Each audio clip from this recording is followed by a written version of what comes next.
This has New York Jets fans absolutely split, as there has been a lot of reports surrounding the New York Jets and the rest of free agency, and a key Jets insider has revealed multiple targets for the New York Jets that are certainly on their radar as we hit this proverbial dead zone of free agency, when you very seldom see new players join onto teams, when usually it's a lot of young players who are unproven, who are going to end up on practice squads, or older veterans that are looking for the right spot for them, and also looking for teams that are interested, as that can occur on multiple occasions, as we've seen before. And we're going to break all of this down. What's up, guys? Welcome back to Jets Digest. It's Chris and Matt here, and we are going to dive into the video instantly, as always. And if you guys are part of that 70%, make sure to subscribe to Jets Digest. We have a video for you every single day. You do not want to miss out on all this Jets content. I know that the offseason can get a little slow and tiresome. We are still going to find content all the time to put out for you guys to make sure you still get your daily dose of New York Jets news. So, all that being said, let's jump into the video. There is a lot to discuss, Matt, as Jets GM Darren Mougey, and I've said this multiple times to open up videos about free agency, he has stated that after the draft, the Jets were not done making moves. That's something that he did say, and something that we do expect to be a realistic situation, as no team really is like, well, draft's over, time to take a nap until August. That's not going to happen. As much as teams don't make too many moves, and they're way more focused on OTAs and just training camps in general, and just working out, and the new players, and all the older players, kind of mentoring them, all that stuff, all the normal summer football situations.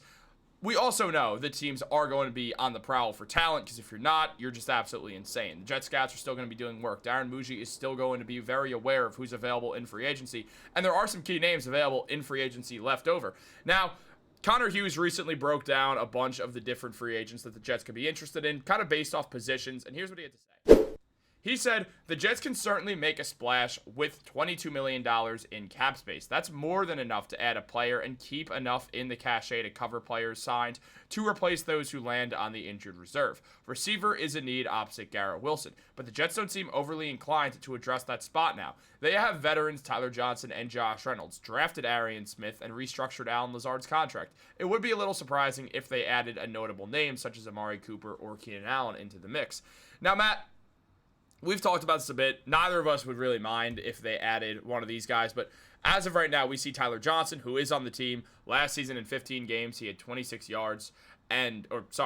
receptions and 291 yards with 11.2 yards per reception and 1 touchdown. He did win a Super Bowl in his first ever season in the NFL. So the guy understands winning, which is one of the key things that the Jets want to highlight bringing these guys in. They want to bring in winning culture guys, and Tyler Johnson does fit into that. Meanwhile, Josh Reynolds, someone who both Mougey and Glenn are familiar with here, he had 13 receptions for 194 yards and is expecting to have a bigger role with the New York Jets. It's one of the reasons why he signed here, outside of the familiarity with the front office.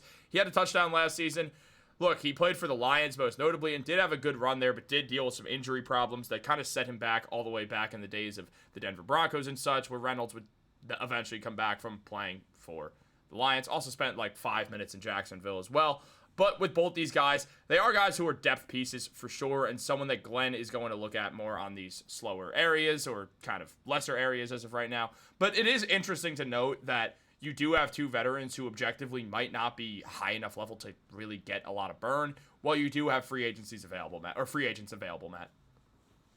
So there's no splitting people on this. If you are not in favor of bringing in another wide receiver to this depth chart, I frankly have no idea what you are talking about. I mean, guys, we only have Garrett Wilson. We're going to need another wide receiver to play for this season, and we can't draft him. The draft's already passed. We got another one next year, but we got to play. We got a season to play first. So going to the free agent pool is what I believe to be the perfect solution. These guys like Keenan Allen or Amari Cooper, they're not going to be that expensive. We can pick them up. They will be the perfect type of player to mentor our younger guys. Not talking about Garrett Wilson, I'm talking about Malachi Corley and Aaron Smith. What that does is it takes off the responsibility of mentoring these young guys from Garrett Wilson and lets Garrett Wilson focus on his contract year and turning into the best version of him that he can possibly be. That's what every Jets fans want to see. Garrett Wilson, while yes, he is technically a veteran,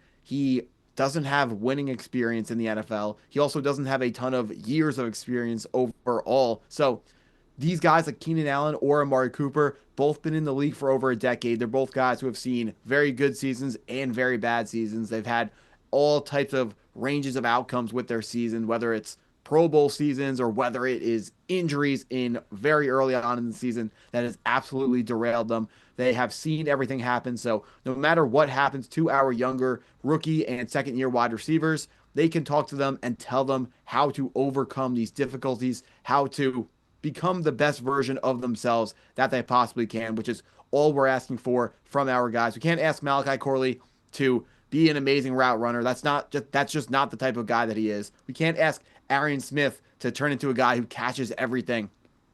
It's just not the guys they are.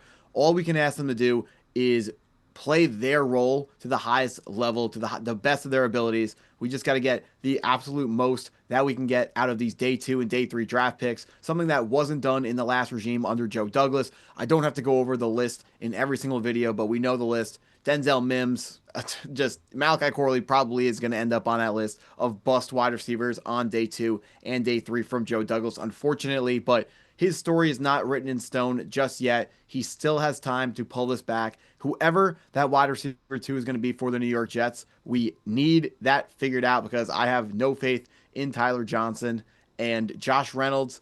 He's helpful, but I think we can do better. He's a culture guy, Josh Reynolds. Yeah, but I mean, right now it's Alan Lazard and Josh Reynolds are 2 and 3, and he also is. Yep, we got to do better than that.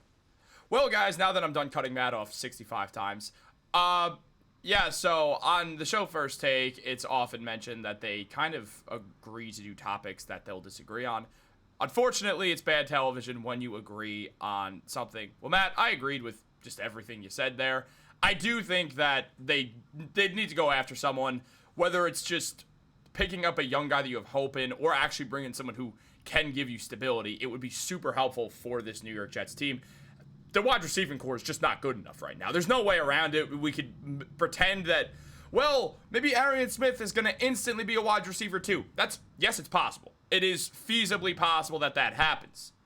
It's not probable, but there's a possibility there.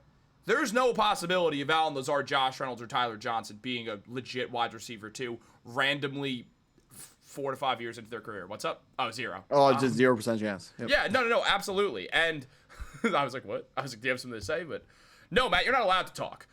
Keenan Allen does give the Jets stability if they go out and sign him. He scored 7 touchdowns last year at 744 yards and 10.6 yards per reception. He was very solid last season. And look, I know he wants to sign with one of the teams he's played for, but you can't always get what you want if you want to continue your NFL career. It might end up being somewhere else. What's up? And he's definitely not signing with the Bears. After they drafted Luther Burden in the second round this year, Rome Odunze in the first round last year, and signed DJ Moore to the most lucrative wide receiver deal in the history of the Chicago Bears. Add on Colson Loveland in the first round, there is a 0% chance that they're signing Keenan Allen, even for a veteran's minimum. So that leaves the Chargers, and if that doesn't happen... that leaves the Chargers, who have gone 2 years in a row spending second-round picks on wide receivers. So they also probably feel very good about where they are wide receiver wise. So quite possible, honestly, not even possible. It's probable that Keenan Allen will have to find a new home, whether that's the retirement home or a new NFL home. That's yet to be determined. Yeah, and I mean, the other option is not playing in the NFL. So that's a decision he'll have to make. On top of that, there's Amari Cooper, who, yes, it does feel like he's over the hill now, but 547 yards last year, 4 touchdowns.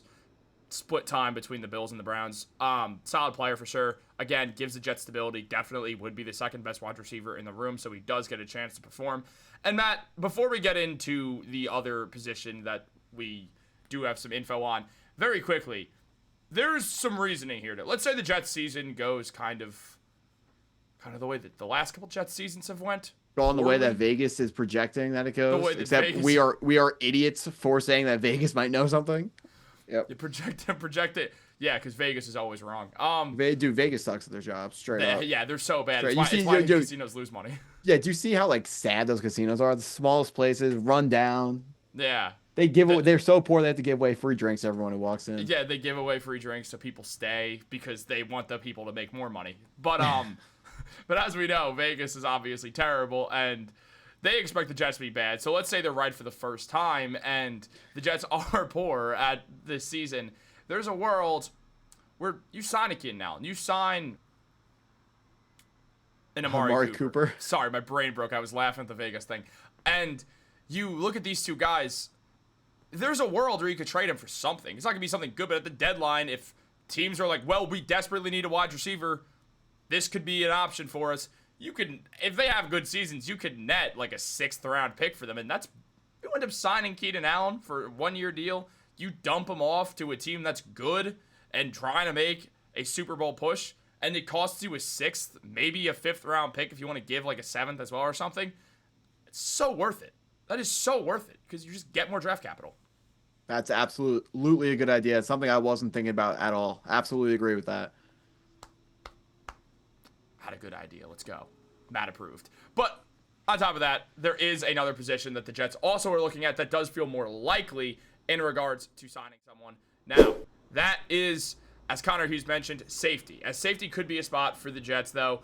Julian Blackmon and Justin Simmons are both available. The Jets love Andre Cisco. Tony Adams is a bit of a question mark next to him. He fell out of favor with the upper levels of management a season ago, and because of that, we can obviously look at the Jets potentially going into the Justin Simmons area. Simmons, for the first time last season, did not suit up for the Denver Broncos as he played for the Atlanta Falcons. He's been good throughout his career for sure.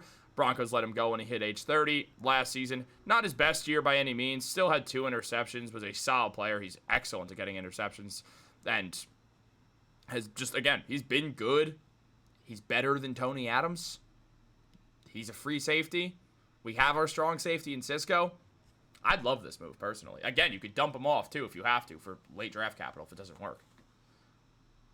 I'm sure Jets front office would love to sign Justin Simmons. The question is, does Justin Simmons deem the New York Jets as a perfect fit for him? He hasn't waited. He's waited this long into the offseason because he is looking for the exact perfect fit for what fits what he wants to do with his career going forwards. Now, we got to ask ourselves, realistically, is that going to be the Jets? He's probably at age 31, probably looking for a contender. The New York Jets do not profile that way at this moment in time. So I think what's more likely is instead of going to free agency to pick up another safety, I think it would be more likely that our 3rd round pick, Azariah Thomas, overplays expectations as a 3rd round pick, moves into that cornerback 2 spot, and then Brandon Stevens gets moved to our safety spot, starting next to Andre Cisco. Personally, I think that would be a better way to address, or that's not a better way, that's a more realistic way to address our safety lack of depth. We definitely need more safeties. You're absolutely right on that. Justin Simmons, too good to be on the free agent market without a reason. So there is a reason why he is still available. And the reason's not for lack of talent. Just like you said, the dude's an absolute ball hawk, gets a ton of interceptions every single year. We know he'd be good for at least 2 or 3 big time turnovers for the New York Jets defense. Should he join next year, I would be a fan of picking him up. The money would be, you got to make sure you get that right. You can't overpay him because I'm sure he knows he's a good player. He's going to be asking for a lot of money. Gotta figure it out. I really like the Stevens to safety move instead of if you are unable to sign this guy in free agency. I agree. I sort of do think the longer-term plan for Stevens is to be the safety as well. But we will see what happens, guys. Do you want to see any of these moves get made? Let us know in the comments down below. Like this video, subscribe, turn on post notifications. Have a great day, and go Jets.